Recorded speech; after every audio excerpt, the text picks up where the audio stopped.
Hi everyone, my name's Angela and today I'm going to be sharing my r/fantasy bingo TBR for 2025. If you don't know about this, the fantasy community on Reddit have this yearly challenge with 25 different prompts to get you to read a variety of SFF books that are maybe outside of your comfort zone, maybe that you've never heard of, maybe that you've been meaning to read for years. I will link all the details down below. All of them can be found on the Reddit page. These are just going to be the books that I am planning on reading for this challenge. I really love watching other people build their TBRs, and I just thought I want to do this challenge this year, so that's what we're doing. So prompt number 1 is Knights and Paladins. One of the protagonists is a paladin or knight, and hard mode is the character has an oath or promise to keep. I'm not going to be going for hard mode overall. I'm just going to go for easy mode on all of these. Some of the books might accidentally fill a hard mode, but since it's my first time, we're doing it the easy way. But my pick for this prompt is Paladin's Grace by T. Kingfisher. This is described as a darkly whimsical cozy fantasy, and I really think it's going to be a good mix of like romance,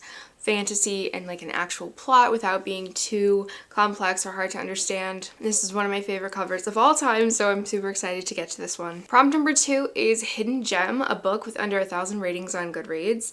New releases and arcs from popular authors do not count. Hard mode is that it was published more than 5 years ago. My pick for this prompt is Night Owls by A.R. Vishny, which has about 455 ratings on Goodreads right now. And this is a YA Jewish folklore inspired paranormal fantasy where the girls are like owl shifting vampires, and it's set in New York City. It sounds really fascinating. I don't know why this book does not have more hype. I love owls. They're one of my favorite animals, so I'm really excited to read this one. I was probably inspired to add it to my Goodreads TBR because of the owl on the cover, but the synopsis also sounds amazing. Prompt number 3 is published in the 80s. Read a book that was first published anywhere between 1980 and 1989. Hard mode is that it is written by an author of color. My pick for this prompt is Alana, the First Adventure by Tamora Pierce. This book was published in 1983 and it is a YA fantasy. Our main character, Alana, is a young girl who craves adventure that only the boys are allowed to have, so I believe that she switches places with her twin brother so that she can train to become a knight. Prompt number 4 is High Fashion. Read a book where clothing and fashion or fiber arts are important to the plot. This can be a crafty main character or a setting where fashion itself is explored, like A Mask of Mirrors by M.A. Carrick.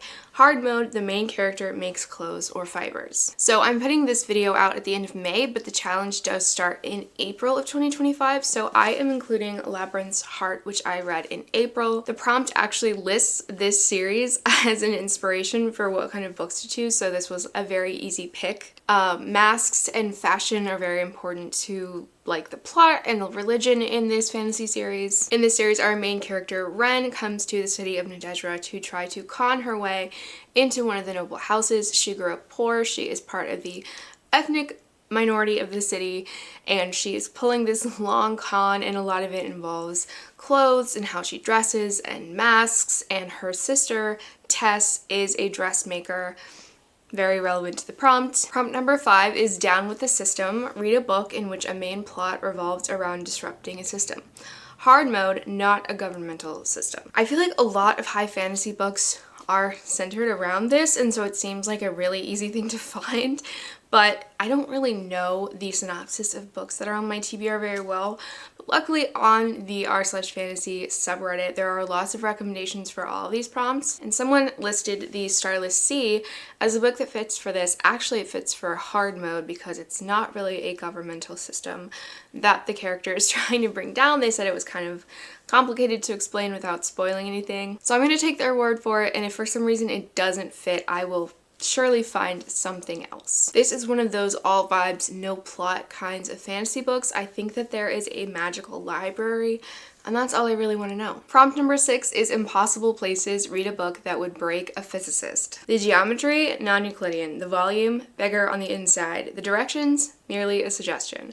Hard mode is that at least 50% of the book takes place in the impossible place. This is one of the prompts where I don't have a single book that I know I'm going to read. I have a list of books to choose from, so I'm just going to read out those books and not give the synopses because I do not know which one I'm going to pick. So we have Driftwood by Marie Brennan, who is the author of both the Mask of Mirrors series, she's one of the co-authors, and A Natural History of Dragons, which I really enjoyed.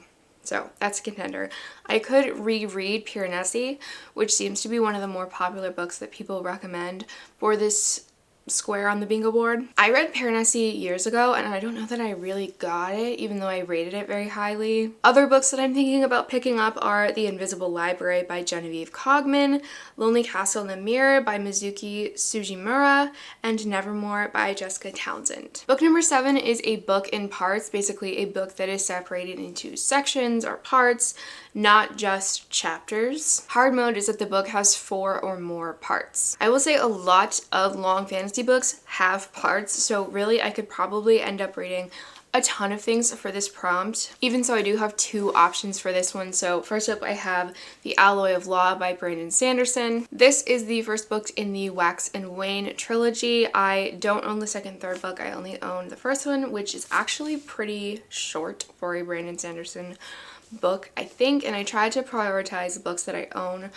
for this TBR. This one is set 300 years after the events of the first Mistborn trilogy, and I've also heard it has a kind of Western feel to it. I think there are like guns and kind of cowboy-like figures. And then from the library, I currently have checked out The Stardust Grail by Yumi Katase, and this is described as an Indiana Jones style heist in space. So that sounds kind of amazing. It's not very long, and I really want to try to be better about actually reading the books that I check out from the library. So honestly, I hope to read both of these books in the next year, but we'll see which one I actually choose for the bingo board. Prompt number 8 is Gods and Pantheons. Read a book featuring divine beings. Hard mode is that there are multiple pantheons of gods. And I chose The Girl in the Tower by Catherine Arden, which is the second book in the Winter Night trilogy. The first one is called The Bear and the Nightingale. I read this one last November or December and I liked it, but I didn't love it. It's based off of like Russian folk tale. It has a very like fairy tale feeling to it. It's not necessarily like a high fantasy, high plot, fast-paced kind of series, which is what I tend to prefer. But I do own books 2 and 3, so I would really like to try to continue on with the series, and if I don't like it, I can always DNF and choose another book. Prompt number 9 is last in a series. Read the final entry in a series. And then hard mode is that the series is 4 or more books. For this one, I chose Emily Wilde's Compendium of Lost Tales by Heather Fawcett. This is the 3rd and final book in the Emily Wilde's trilogy. Actually, what is it called? Emily Wilde, I think, is the name of the trilogy. In this series, we follow Emily Wilde, who is a fairy scholar. She is very serious about her work, and she is doing field work out in these kind of remote locations to study fae, and she has to get to know the townspeople or the villagers. Prompt number 10 is a book club or read-along book. Basically, there is a list of SFF books that have been a part of the group reads on the fantasy subreddit. So there was a list, I scrolled through the list, and I chose Her Majesty's Royal Coven by Juno Dawson. And this is a book that combines dealing with contemporary womanhood and witches and covens and government. I believe there is a trans main character in this, and I'm very excited to read this. It's giving like witches in UK government, which sounds so fun. Prompt 11 is Parent Protagonist. Read a book where a main character has a child to care for. The child does not have to be biologically related to the character. And hard mode is that the child is also a major character in the story. A popular recommendation on the subreddit for this prompt is The Sword of Kaigen by M.L. Wong, which is what I chose. The synopsis is a little hard to parse through, so I'm just going to read a little bit of it. So, high on a mountainside at the edge of the Kaiganese Empire live the most powerful warriors in the world, superhumans capable of raising the sea and wielding blades of ice. For hundreds of years, the fighters of the Kusanagi Peninsula have held the Empire's enemies at bay, earning their frozen spit of land the name The Sword of Kaigen. People rave about this book, people love it, people sob. I'm very excited to get to this one. It has been on my radar for a long time. Prompt number 12 is epistolary. The book must prominently feature any of the following: diary or journal entries, letters, messages, newspaper clippings, transcripts, etc. Hard mode is the book is told entirely in epistolary format. For this one, I chose The Name of All Things by Jen Lyons, which I actually read this month in May. And this does feature some transcripts of conversations and diary entries, and the whole book is like a book that the characters themselves are writing to record the events that are happening right after they happen, essentially. This is the second book in the Chorus of Dragons series by Jen Lyons, which features dragons and demons and empire and prophecy and different climates within the world and adventure and betrayal. It is a very hard series to sum up, but really excellent. Prompt 13 is published in 2025, a book published for the first time in 2025, no reprints or new editions. Hard mode is that it's also a debut novel. I'm not doing that. I chose Every Spiral of Fate by Tahera Mafi. This is the fourth book in the This Woven Kingdom series. I believe there are going to be 5 books total. This one comes out in September. I already have it pre-ordered. This is a fantasy romance series. We do have dragons, we do have empire, prophecies, and royalty, court politics, found family, lots of tension and angst, magic, of course. It's a really fun, delectable YA series that I have absolutely loved. I'm so excited to read this fourth book, which also has a gorgeous, gorgeous cover. Prompt 14 is author of color, read a book written by an author of color, and then hard mode is to read a horror book by an author of color. I'm not going to be reading horror because I don't love reading horror. And for this one, I chose Children of Blood and Bone by Tomi Adeyemi. This is the first book to a YA fantasy series, and it seems like our main character is trying to bring back magic, and it seems like there might also be an enemies to lovers romance, which sounds like a lot of fun. Prompt 15 is small press or self-published. Read a book published by a small press, not one of the big 5 publishing houses or Bloomsbury, or self-published. And for this one, I am choosing Vasilisa by Julie Matheson, who I will say is my cousin, so my review will be a bit biased because she is related to me. But this is a, I think, YA or middle grade fantasy book inspired by Russian folk tales. This takes place in 1919 in Pennsylvania, but I think the characters might be traveling back in time or traveling to a different part of the world. Sounds like it's kind of adjacent to The Bear and the Nightingale, but very different at the same time. Prompt 16 is biopunk. Read a book that focuses on biotechnology and or its consequences. Hard mode is that there is no electricity-based technology. This one has like one major book that I think everyone is recommending or reading. This is like the most popular recommendation, and that is The Tainted Cup by Robert Jackson Bennett, which I believe has kind of like plant fantasy, plant technology, that's part of the central world building. But this is basically a mystery set in a fantasy world. We have like a Holmes and Watson dynamic where the man is Watson and the woman is the Holmes character. I'm very excited to get to this one. Prompt 17 is elves and or dwarves. Read a book that features the classical fantasy archetype of elves or dwarves. They do not have to fit the classic tropes, but must either be named as elves or dwarves or easily identified as such. Hard mode is the main character is an elf or dwarf. I'm choosing Feybound by Sarah L. Arifi. The Goodreads synopsis says that Yeren is a warrior in the elven army and has known nothing but violence her whole life. Her sister Lettel is trying to make a living as a diviner, seeking prophecies of a better future. When a fatal mistake leads to Yeren's exile from the elven lands, they are both forced into the terrifying wilderness beyond their borders where they encounter the Fae court. So it seems like we're gonna have an interesting meeting of Fae and elves in this world, and it sounds right up my alley. Prompt 18 is LGBTQIA plus protagonists, and then hard mode is that they are marginalized in one other way. I have 2 options for this, 2 books that I have been meaning to read for years. Number 1 is This Is How You Lose the Time War, which is a short sci-fi book, which is also sapphic, and I believe that the main characters are fighting on opposite sides of the Time War. And then Light from Uncommon Stars is another sci-fi book which features found family. That trope is like really heavily mentioned whenever I hear someone talk about that book. And I believe we also have a trans main character. I knew more about the plots of these at some point, but right now I just know that one of those is going to finally get read. Prompt 19 is 5 SFF short stories. These can be any short SFF stories as long as there are 5 of them.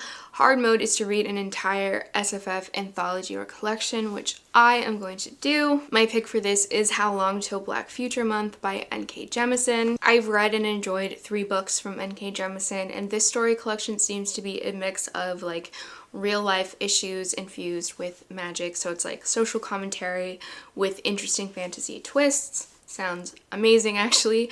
I don't really read a lot of short stories, so it's nice that this challenge is pushing me to do that. Prompt 20 is a stranger in a foreign land. Read a book that deals with being a foreigner in a new culture.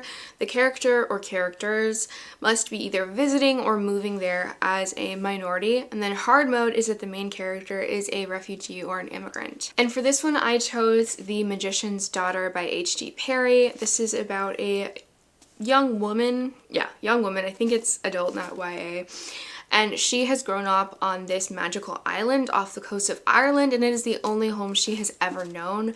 But one day when her guardian fails to return from his travels, she is forced to venture off the island. It says that she must venture into the outside world for the first time, so obviously she is a stranger in a new place. Prompt 21 might be my favorite prompt of all of them. It is recycle a bingo square, use a square from a previous year, 2015 to 2024, as long as it does not repeat a prompt from the current bingo card in 2025. Somebody very conveniently wrote out a list of some of their favorite prompts from the last 10 years, and I chose Arthurian fantasy. And I love Arthurian fantasy. It's one of my favorite things to read, and I just bought this book, which is Morgan Is My Name by Sophie Keach. I believe she is a Welsh author, so that's great, pulling from Welsh folklore and mythology. I'll just read the first sentence on the back of the book.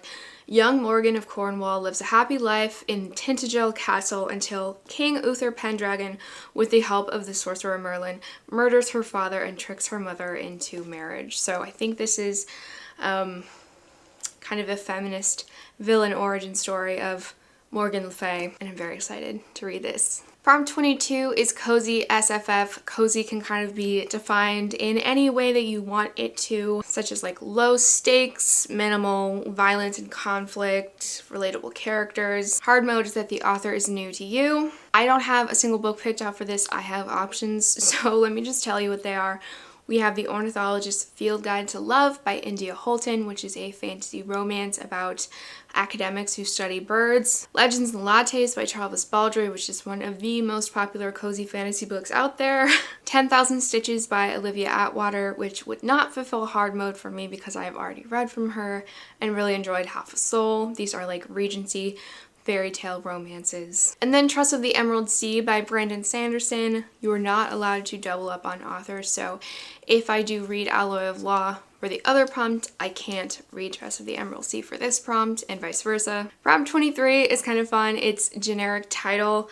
Read a book that has one or more of the following words: blood, bone, broken, court, dark, shadow, song, sword, or throne. You can use plural words. I also don't have a single book picked out for this one. My ideas are Silver in the Bone by Alexandra Bracken, which is a YA fantasy with some Arthurian inspiration. The Queen of Blood by Sarah Beth Durst, which I believe is a romantic leaning fantasy. And One Dark Window by Rachel Gillig, which everyone seems to be obsessed with, and it's kind of a dark fantasy with a heavy romance. I don't know if it's fantasy romance or just fantasy with a heavy dose of romance. Prompt 24 is not a book. Do something besides reading a book. Watch a TV show, play a game, learn how to summon a demon, spend time with fantasy, science fiction, or horror in another format. The keyword is that you have to do something new. My pick for this one is Everdell, which is a board game that I got for actually a wedding present, and my husband and I still haven't played it. I really would like to. And lastly, we have Prompt 25, which is pirates. Read a book with pirates. And then hard mode is that they are not seafaring pirates. I, of course, have to choose Ship of Magic by Robin Hobb. I am planning on reading hopefully this entire series sometime this summer. On the back it says, Bingtown is a hub of exotic trade and home to a merchant nobility famed for its live ships, rare vessels carved from wizard wood, which ripens magically into sentient awareness. Now the fortunes of one of Bingtown's oldest families rest on the newly awakened live ship Vivacia. The Farseer trilogy was my favorite reading experience of last year, so I'm super excited to read more from Robin Hobb and hopefully fall in love all over again. Those are all of my picks and ideas for this reading challenge. I really hope that I complete this. I don't want to give up on this. I love watching people's TBR videos. I'm probably gonna go watch a bunch more right now. Let me know down below if you're gonna participate or if you have thoughts on any of these books. Don't forget to subscribe if you want to see more bookish content from me, and I hope you have a lovely week.